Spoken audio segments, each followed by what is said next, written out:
की दुनिया में रोज़ाना नए नए स्कैम साइबर अपराधियों द्वारा प्रयोग किए जा रहे हैं, और जब वो बहुत चर्चित हो जाता है उसकी मीडिया में और सोशल मीडिया में, प्रिंट मीडिया में, इलेक्ट्रॉनिक मीडिया में जब इस तरह की चर्चा होने लगती है, लोगों में जागरूकता हो जाती है, तब वो स्कैम का तरीका बदल देते हैं। तो अभी कुछ दिन पहले उन्होंने बहुत सारे नए नए तरीके अपनाए हैं। जब तक हम लोगों को जागरूक कर पाते हैं, तब तक हज़ारों करोड़ की ठगी साइबर अपराधी कर लेते हैं। और आजकल जो ठगी का सबसे बड़ा जो स्कैम चला है वो है डिजिटल अरेस्ट।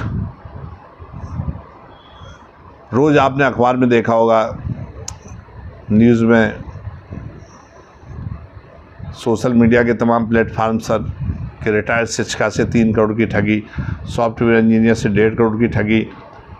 रोज़ाना कि कोई ना कोई इनके बुने जाल में फंस जा रहा है। अब ये डिजिटल अरेस्ट एक नया शब्द आया है जो कहीं क्रिमिनोलॉजी में नहीं है, और आपने भी ये पहली बार ही सुना होगा शायद। डिजिटल अरेस्ट क्या है? डिजिटल अरेस्ट कोई अरेस्टिंग नहीं है, कोई शब्द नहीं है, कोई कानून की भाषा में इसका कोई मतलब नहीं है। ये साइबर अपराधियों द्वारा गढ़ा गया एक शब्द है। जो अरेस्ट तो आप जानते हैं, डिजिटल अरेस्ट वो साइबर अपराधी जब प्रयोग करते हैं तो आपको लगता है कि ये कोई ऐसी कोई कानून है, कोई ऐसी चीज़ है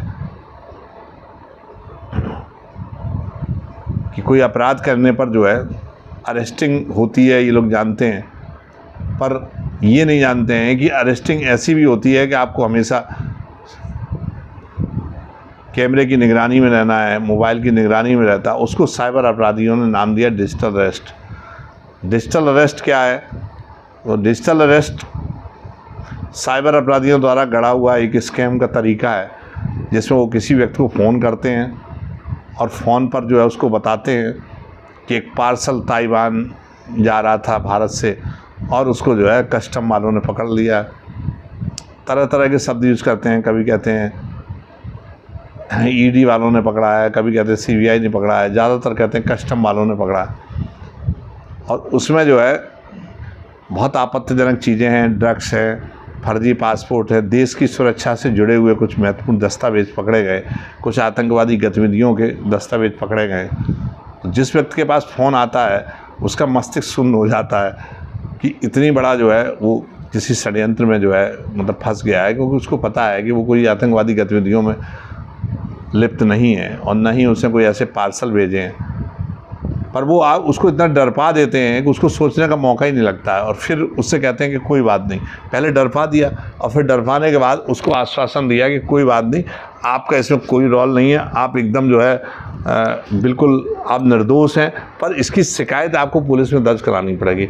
और वो एक नंबर दे देते हैं। उस नंबर से जब कॉल अपने आप आ जाता है, कभी आप जब कॉल करते हैं तो कोई पुलिस अधिकारी, जिसमें वो किसी भी पुलिस अधिकारी का नाम कर देते हैं, लेकिन उसमें जो व्हाट्सएप पर जो कॉल करते हैं उसमें जो डीपी लगी होती है वो किसी पुलिस अफसर की लगी होती है वर्दी में। और वो वर्दी की जैसे ही आप देखते हैं आप घबरा जाते हैं।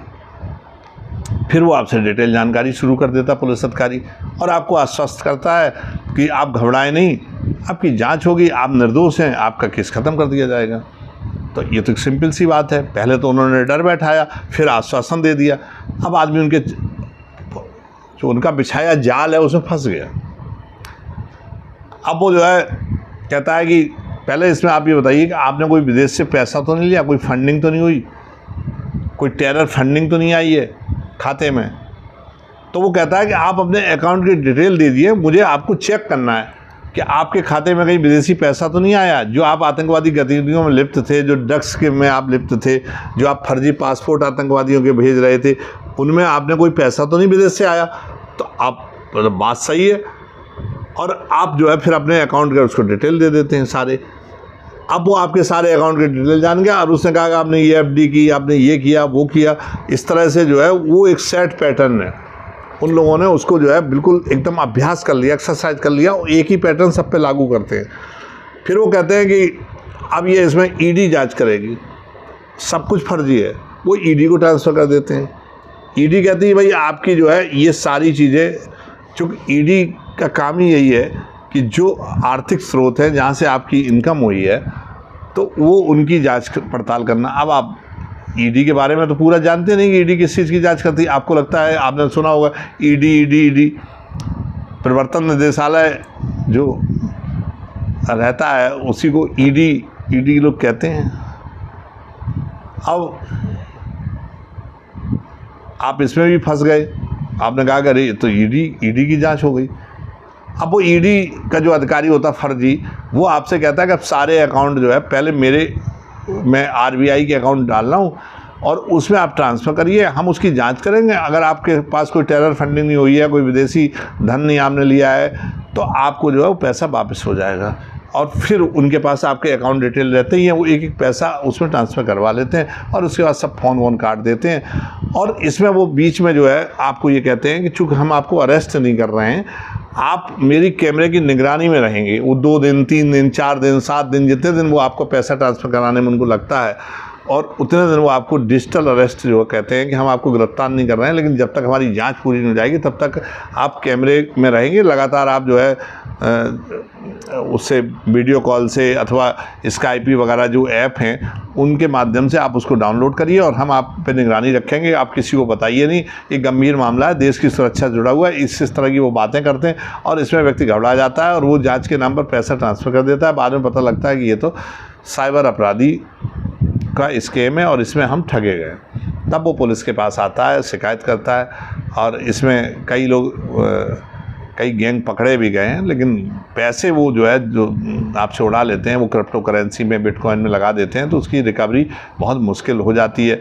और इनको पकड़ना भी इतना आसान नहीं होता है कि इनके सिम फर्जी होते हैं, इनके जो है अकाउंट जो होते हैं वो सारे फर्जी होते हैं। तो ये भी इसमें लोग समझ नहीं पाते हैं कि इनको पकड़ना कितना मुश्किल का काम होता है। और इसके लिए सबसे आवश्यक यही है कि आप जो है जागरूक रहें, किसी भी तरीके से साइबर अपराधियों के फंसाए जाल में न फंसें। चाहे वो आपको निवेश का झांसा दे रहे हों कि आप इतना पैसा लगाइए हम आपको 200% देंगे, चाहे वो जो है कई फर्जी साइट्स ऐसी होती हैं। इस तरह की घटना घटी है जिसमें एक लोग वैष्णो देवी का टिकट बुक करा रहे थे और वो बार बार जो है उन्होंने जब टिकट बुक कराया तो वो साइट फर्जी थी।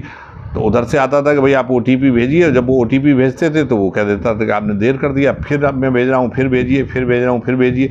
3-4 बार जब जो है वो एक्साइटेड हो गए तो उसने 5वीं बार जब उनका आया कि आप OTP भेजिए, उन्होंने तत्काल OTP जल्दी में भेज दी। और वो ये नहीं देख पाए कि जो वो पहले उन्होंने 4000 जो है उसमें जो अमाउंट दिखा रहे थे उसको उससे 4 लाख कर दिया, और वो जल्दी में उसको देख नहीं पाए अमाउंट में, जल्दी से OTP भेज दिए। जब उन्होंने देखा कि 4000 की जगह 4 लाख कट गया, तब उनकी समझ में आया कि मेरी साइबर फ्रॉड हो गया।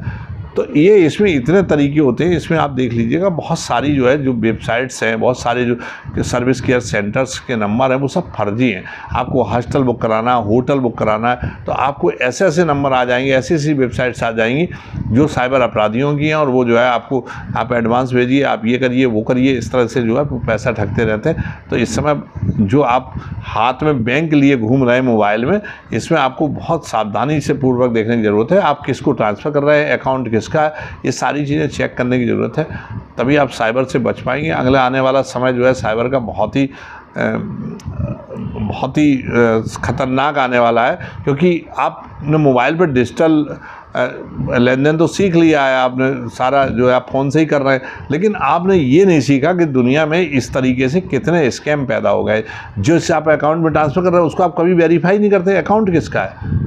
एक लोग जो है 11.5 लाख रुपए ट्रांसफ़र कर दिए काम ध्यान सरिया समझ के, और वो साइट फर्जी थी। तो आप कुछ भी खरीद रहे हैं, जो कुछ भी ले रहे हैं, जो उसकी आधिकारिक वेबसाइट्स हैं उन पर ही जाएं। और अगर आपको लगता है कोई आपने नई वेबसाइट ढूंढी है या कोई नया जो है आपने किसी को आप पैसा ट्रांसफ़र कर रहे हैं या कोई नई चीज़ खरीद रहे हैं, तो आप ये याद रखें कि 90% जो भी जो है कस्टमर केयर सेंटर्स नंबर हैं, जो सबसे ज़्यादा ढूंढे जाने वाली वेबसाइट्स हैं, वो सारी फर्जी हैं।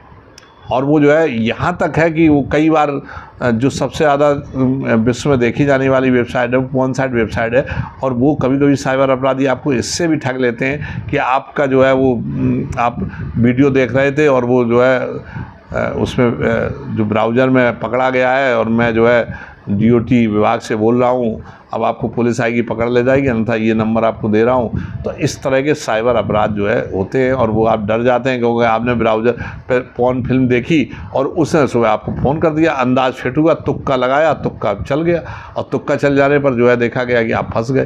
तो इस तरह से जो है कभी भी साइबर अपराधियों के चक्कर में मत पड़ें। तुक्काबाजी वो करते हैं कि आप पॉर्न साइट देख रहे थे, अब विश्व में सबसे ज़्यादा देखी जानी पॉर्न साइट है, तो हो सकता है आप देख ही रहे हैं, वो दिन भर 15,000 कॉल करते हैं, उसमें कोई ना कोई व्यक्ति फंस जाता है, जिसने साइट देखी वो घबरा जाता है कि हाँ वास्तव में जो है हमने देखी थी और इसको पता लग गया।